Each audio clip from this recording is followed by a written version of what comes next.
بسم اللہ الرحمن الرحیم الحمد للہ رب العالمین والصلاة والسلام علی رسولہ محمد وعلی آلہ وصحبہ اجمعین اما بعد۔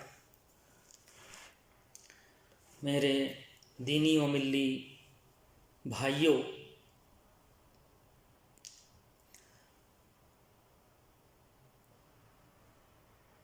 فضیلت الشیخ سعد بن علی السلمی حفظہ اللہ کا سلسلہ دروس جو صحیح البخاری کتاب الفتن سے عربی زبان میں چل رہا ہے، ان میں سے 3 دروس کو ہم لوگ اختصار کے ساتھ اردو ترجمہ کے ذریعے الحمدللہ سمجھ چکے ہیں۔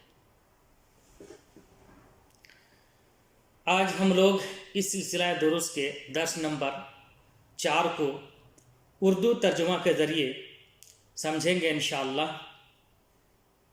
اللہ تعالیٰ سے دعا ہے کہ وہ ہم لوگوں کو اسے سمجھنے اور اس کے مطابق رہنمائی حاصل کرنے کی توفیق عطا فرمائے۔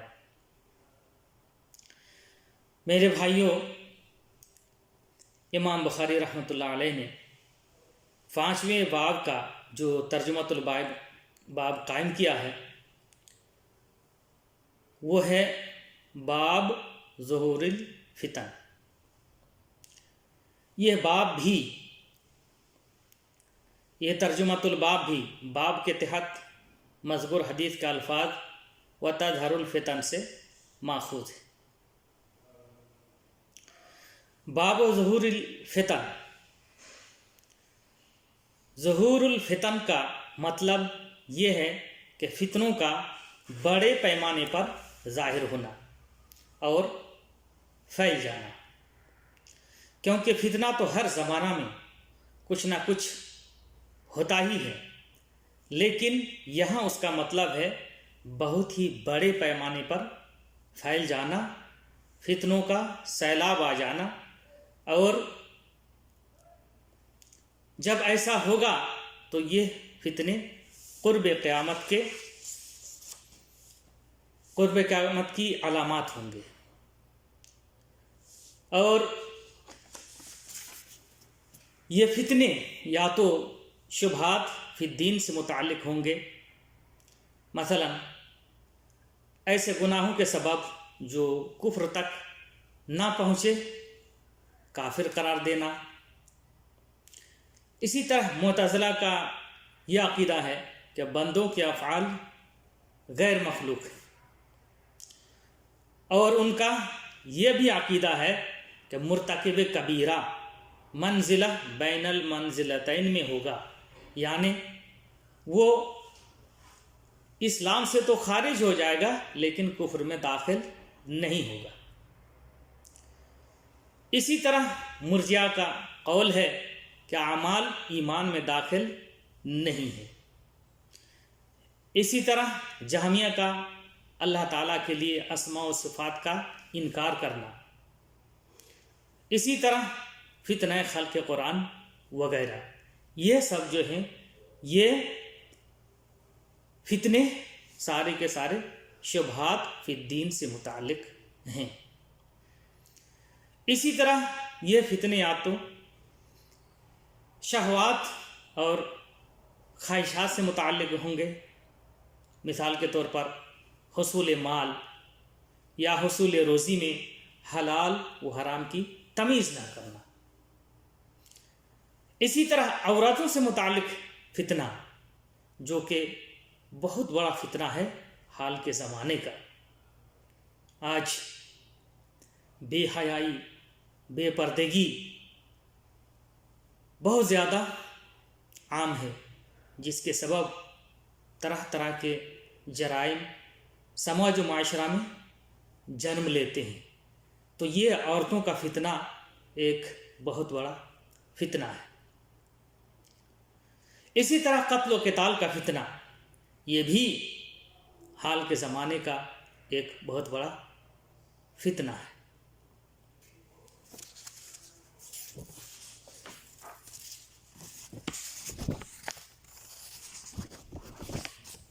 تو اس باب کی پہلی حدیث ہم لوگ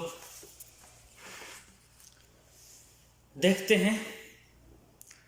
باب ظہور الفتن کی جو پہلی حدیث ہے، قال المؤلف رحمہ اللہ حدثنا عیاش بن الولید قال اخبرنا عبد الاعلی قال حدثنا معمر عن الزہری عن سعید عن ابی ہریرہ عن النبی صلی اللہ علیہ وسلم قال یتقارب الزمان وینقص العمل ویلقى الشح وتظہر الفتن ویکثر الحرج قالوا یا رسول اللہ ایما ہو قال القتل القتل.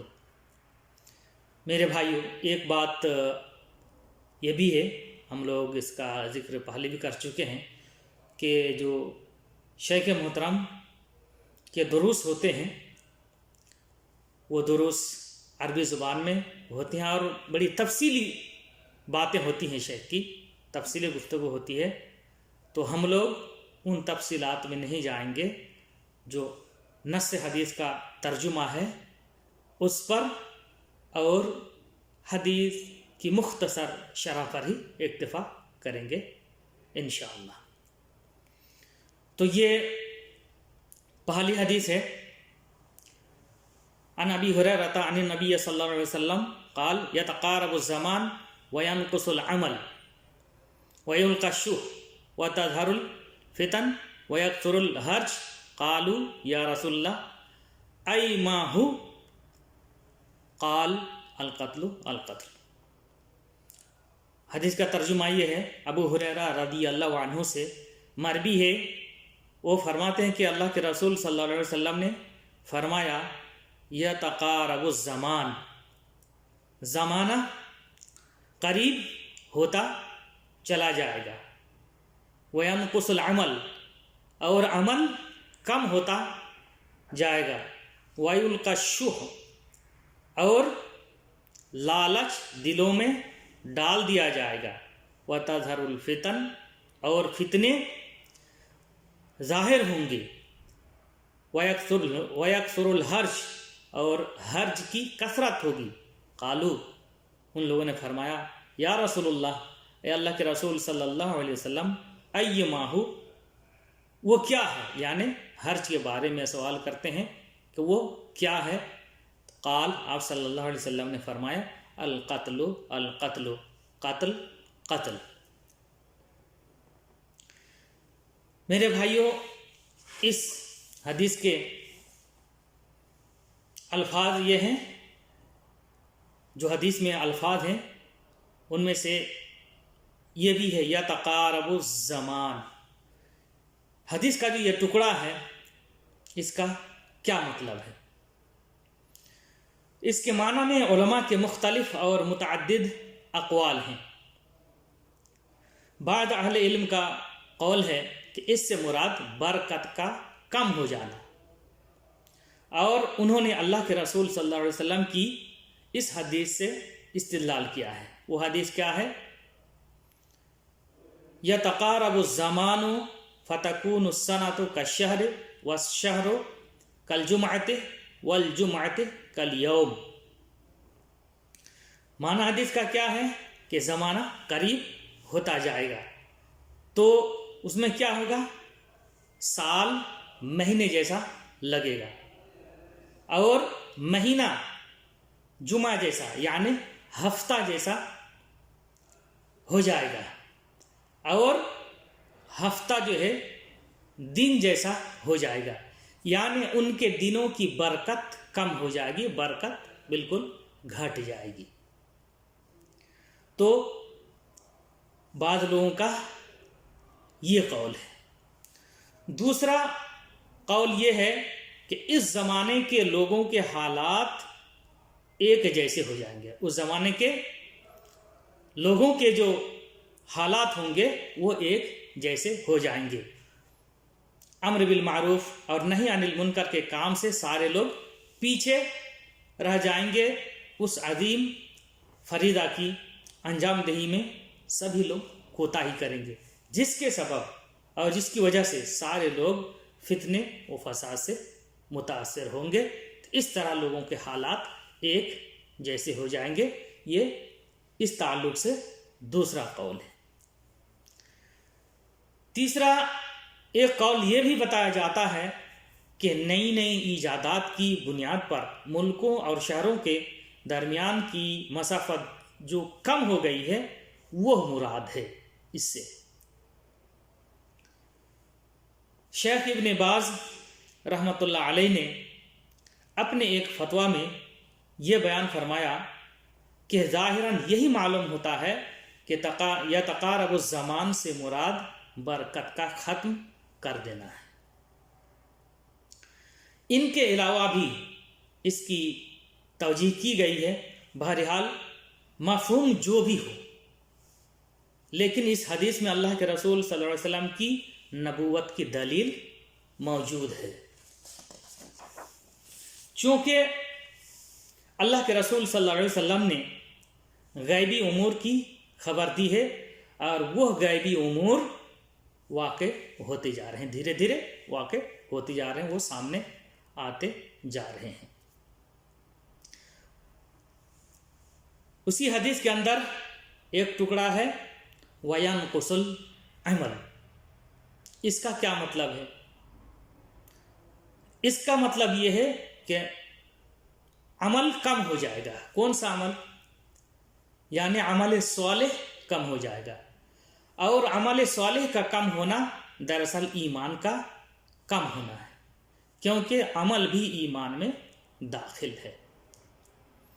اسی طرح حدیث میں یہ الفاظ آیا ہے وَيُلْقَى الشُّحُّ۔ اس کا کیا مطلب ہے؟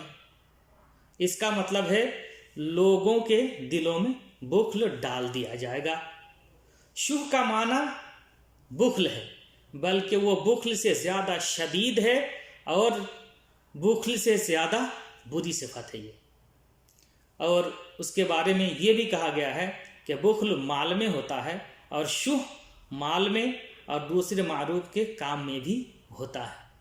اللہ تعالیٰ کا فرمان ہے وَمَن يُوقَ شُحَّ نَفْسِهِ فَأُولَٰئِكَ هُمُ الْمُفْلِحُونَ۔ اسی طرح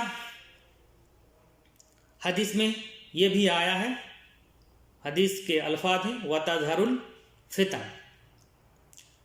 حدیث کا یہی ٹکڑا ترجمۃ الباب سے مناسبت رکھتا ہے، جس کا مطلب ہے کہ بڑے پیمانے پر فتنے ظاہر ہوں گے، فتنے پھیل جائیں گے۔ حدیث میں ہے وَيَكْثُرُ الْحَرْجُ۔ حرج کا معنی ہوتا ہے قتل، اور آپ صلی اللہ علیہ وسلم نے حدیث کے اندر حرج کا معنی بتلایا۔ جب سوال ہوا تو آپ صلی اللہ علیہ وسلم نے بتلایا القتل القتل، یعنی بڑے پیمانے پر قتل و خون ریزی عام ہو جائے گی، جو کہ قیامت کی نشانی ہے۔ بہرحال خلاصہ یہ ہے کہ یہ ساری قیامت کی نشانیاں ہیں جو دھیرے دھیرے ظاہر ہو رہی ہیں، جن کے بارے میں اللہ کے رسول صلی اللہ علیہ وسلم نے خبر دی ہے، اور ان کو بیان کرنے کا مقصد ان سے ڈرانا اور متنبہ کرنا ہے۔ اللہ تعالی ہم لوگوں کو ان سے عبرت حاصل کرنے کی توفیق عطا فرمائے۔ اس باب کی اگلی حدیث ہے قال المؤلف رحمہ اللہ حدثنا مسدد قال حدثنا عبید اللہ ابن موسیٰ عن العمش عن شقیق قال كنت مع عبد الله وابی موسیٰ فقالا قال النبی صلی اللہ علیہ وسلم ان بین یدی الساعة لأیاما ينزل فيها الجهل ويرفع فيها العلم ويكثر فيها الحرج والحرج القتل۔ حدیث کا معنی ہے شقیق فرماتے ہیں کہ میں عبداللہ اور ابو موسیٰ کے ساتھ تھا۔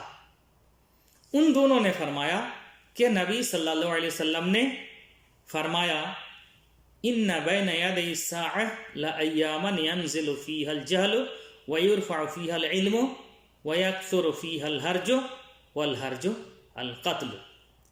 ان دونوں نے فرمایا کہ نبی صلی اللہ علیہ وسلم نے فرمایا بے شک قیامت سے پہلے ایسے دن ہوں گے جن میں جہالت پھیل جائے گی، علم اٹھا لیا جائے گا، اور ان دنوں حرج کی کثرت ہوگی، والحرج القتل، اور حرج کا معنی ہے قتل۔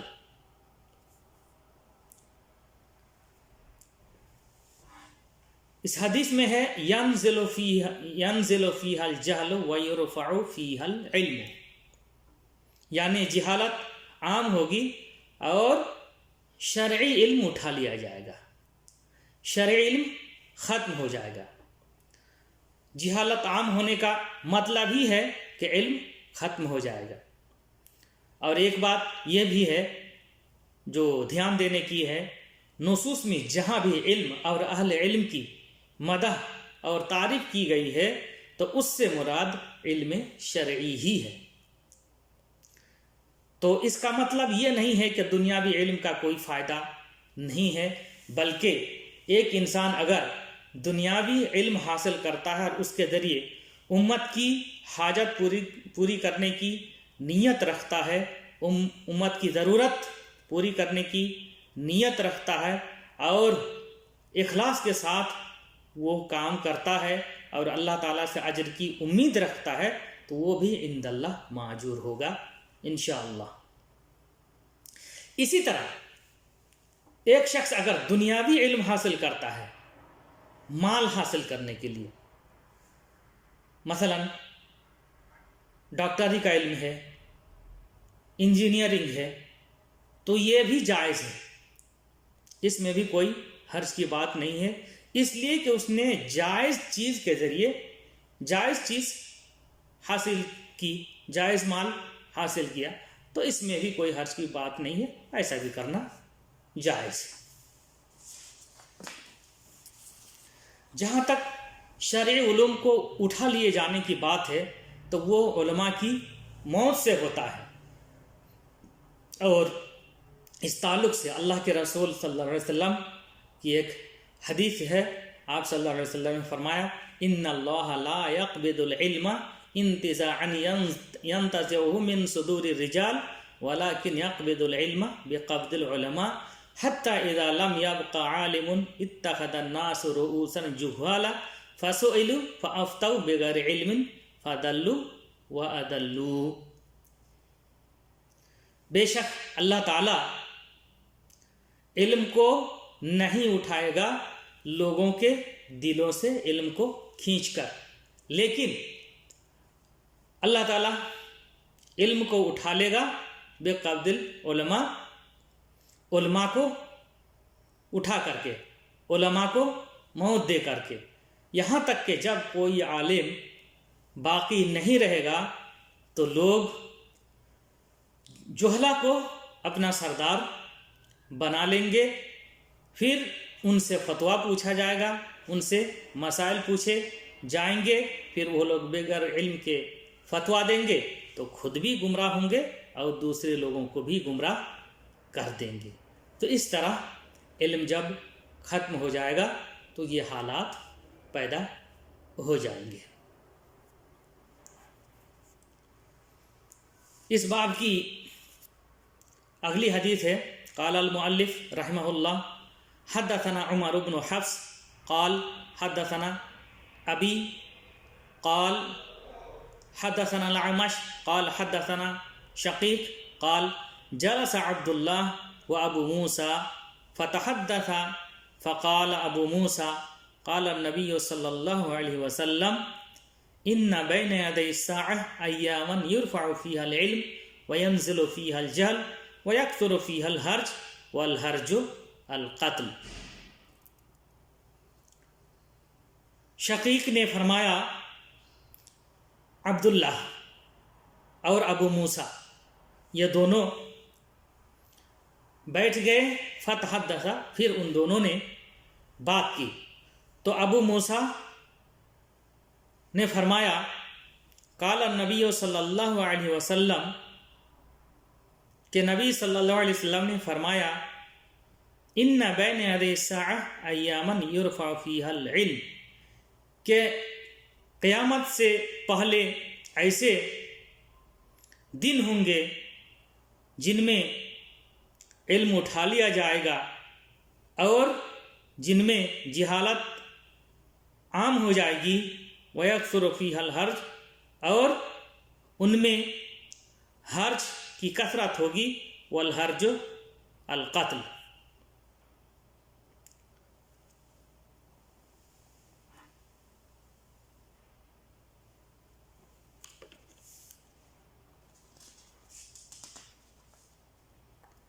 تو اس حدیث کے اندر یرفع فیہا العلم وینزل فیہا الجہل، یہ حدیث کے الفاظ ہیں. تو جیسا کہ حدیث گزری ہے کہ علماء کی موت سے علم اٹھ جاتا ہے.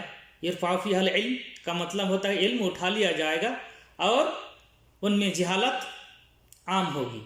تو اس تعلق سے پیچھے ایک حدیث اللہ کے رسول صلی اللہ علیہ وسلم کی گزری کہ علماء کی موت سے علم ختم ہو جائے گا، علم اٹھ جائے گا.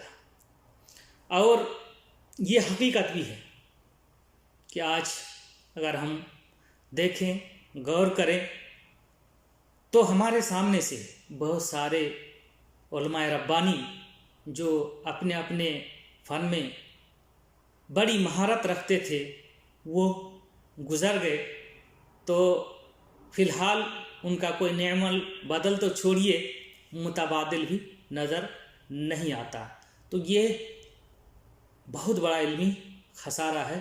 تو اس طرح دیکھا جائے تو علم جو ہے ہم لوگوں سے اور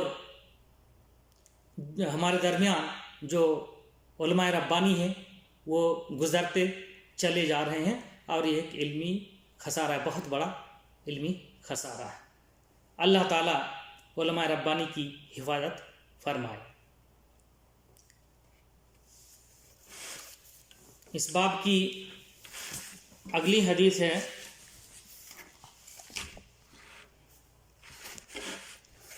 قال المؤلف حدثنا قتيبة قال حدثنا جرير عن الأعمش عن أبي وائل قال إني لجالس مع عبد الله وأبي موسى رضي الله عنهما فقال أبو موسى سمعت النبي صلى الله عليه وسلم مثله والهرج بلسان الحبشة القتل.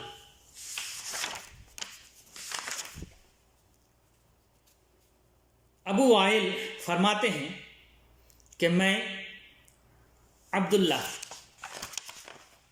اور ابو موسیٰ رضی اللہ عنہما، عبداللہ سے مراد عبداللہ بن مسعود رضی اللہ عنہ ہیں، اور ابو موسیٰ سے ابو موسیٰ رضی اللہ، ابو موسیٰ اشعری رضی اللہ عنہ ہیں. تو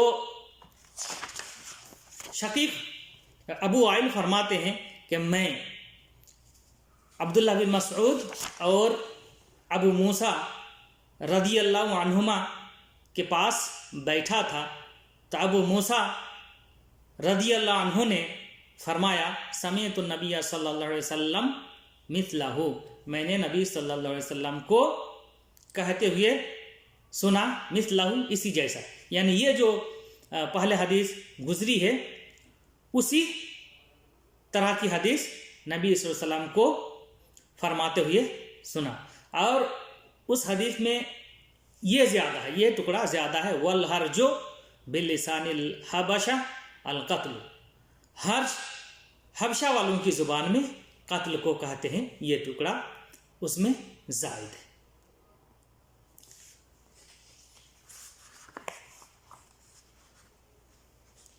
اسی طرح اس باب کی اگلی حدیث ہے قال المؤلف حدثنا محمد بن بشار قال حدثنا غندر قال حدثنا شعبہ عن واصل عن ابی وائل عن عبد الله واحسبه رفعه قال بين يدي الساعة أيام الهرج يزول فيها العلم ويظهر فيها الجهل قال ابو موسى والهرج القتل بلسان الحبشہ۔ ابو وائل سے مروی ہے، وہ روایت کرتے ہیں عبداللہ ابن مسعود سے، اور یہ حدیث جو ہے راوی فرما رہے ہیں وَأَحْسِبُهُ رَفْعَهُ کہ میرا گمان ہے کہ یہ مرفوع ہے، یہ راوی نے بیان فرمایا۔ قال بین یدی الساعہ ایام الحرج کہ قیامت سے پہلے حرج کے ایام ہوں گے، یعنی قتل و قتال کے دن ہوں گے جن میں علم ختم ہو جائے گا اور جہالت پھیل جائے گی۔ ابو موسیٰ رضی اللہ عنہ نے فرمایا والحرج القتل بلسان الحبشہ کہ حرج کا معنی حبشہ والوں کی زبان میں قتل ہے۔ اس باب کی آخری حدیث وقال ابو عوانہ عن عاصم عن ابی وائل عن الاشعری انہ قال لعبد اللہ تعلم الایام التي ذکر النبی صلی اللہ علیہ وسلم ایام الحرج نحوہ۔ قال ابن مسعود سمعت النبی صلی اللہ علیہ وسلم یقول من شرار الناس من تدرکهم الساعة وهم احیاء۔ ابو موسیٰ اشعری رضی اللہ عنہ سے مروی ہے، انہوں نے عبداللہ بن مسعود سے کہا تعلم الایام التي ذکر النبی صلی اللہ علیہ وسلم ایام الحرج نحوہ کہ آپ ان ایام کو جانتے ہیں جو نبی صلی اللہ علیہ وسلم نے حرج کے دنوں وغیرہ سے متعلق بیان فرمایا۔ تو ابن مسعود رضی اللہ تعالیٰ عنہ نے فرمایا سمعت النبی صلی اللہ علیہ وسلم یقول میں نے نبی صلی اللہ علیہ وسلم کو فرماتے ہوئے سنا ہے من شرار الناس من تدرکهم الساعة وهم احیاء لوگوں میں سب سے بدترین لوگ وہ ہوں گے جن کی زندگی میں قیامت آئے گی۔ تو حدیث کے الفاظ ہیں من شرار الناس من تدرکهم الساعة وهم احیاء، اس میں اس بات کی دلیل ہے کہ سب سے بدترین لوگ یعنی کفار پر قیامت قائم ہوگی، اور قیامت کے واقع ہونے سے پہلے تمام مومنین اور مومنات کی روحیں قبض کر لی جائیں گی، جیسا کہ اللہ کے رسول صلی اللہ علیہ وسلم کی حدیث ہے تأتی ریح طیبۃ باردہ من قبل الشام فتقبض روح المؤمنین والمؤمنات فلا يبقى الا الکفرہ وعلیہم تقوم الساعہ کہ ایک بہت ہی اچھی اور ٹھنڈی ہوا شام کی طرف سے چلے گی اور وہ مومن مرد اور مومن عورتوں کی روح قبض کر لے گی، فلا یبقى الا الکفرہ تو کفار کے علاوہ کوئی باقی نہیں رہے گا، اور انہی کافروں پر یہ قیامت قائم ہوگی۔ اگر جیسے پتہ چلا کہ کفار پر قیامت قائم ہوگی حدیث کی روشنی میں، تو اگر کوئی شخص کہے کہ اللہ کے رسول صلی اللہ علیہ وسلم کی حدیث لا تزال طائفۃ من امتی ظاہرین علی الحق لا یضرهم من خذلهم حتی یأتی امر اللہ، اس حدیث کے درمیان اور اللہ کے رسول صلی اللہ علیہ وسلم کی حدیث لا تقوم الساعہ الا علی شرار الناس کے درمیان کیسے جمع کریں گے، یعنی کیسے تطبیق ہوگی۔ اوپر والی حدیث سے پتہ چلتا ہے کہ قیامت آنے تک، قیامت تک اس امت میں سے ایک جماعت جو حق پر قائم رہے گی وہ قیامت تک قائم رہے گی۔ قیامت تک ایک حق جماعت اس امت میں سے قائم باقی رہے گی۔ اور دوسری حدیث بتلا رہی ہے کہ جو قیامت جو ہوگی تو وہ سب سے جو بدترین اور شریر قسم کے لوگ ہوں گے ان پر قیامت آئے گی۔